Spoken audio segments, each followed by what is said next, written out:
Hier is 'n baie lekker tuisprojek vir julle by die huis. Ek hoop julle geniet dit.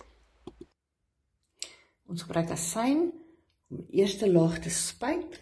So ons spuit asyn op al die gemifte dele.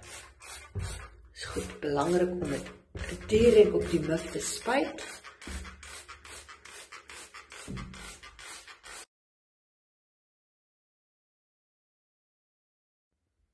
'n uur is verby. Dit lyk nie noodwendig beter nie.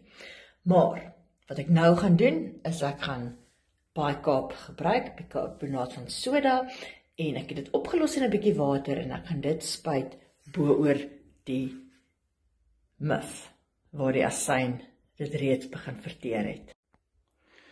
So spuit ek op al die gedeeltes, en wat ek gaan doen, ek spuit en ek skrob dit ook af. En dit is nodig om 'n bietjie beweging daar te kry.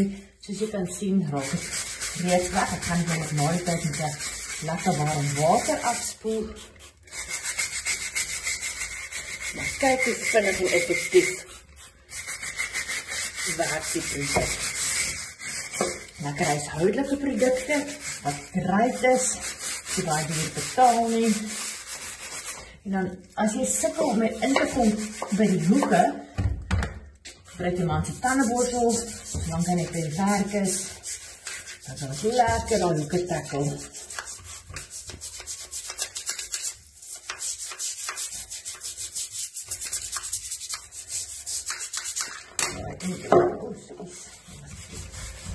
So het jy 'n bietjie 2 hande nodig. En as jy nou net kyk na die vet, so ek sê, ek moet definitief nog afspoel met water, want lyk al reeds soveel beter. My vrou se werk het baie goed uitgekom. Jy kan sien hoe mooi lyk dit. Pragtig. Met die natuurlike produkte. So 'n bietjie mooi terug staan.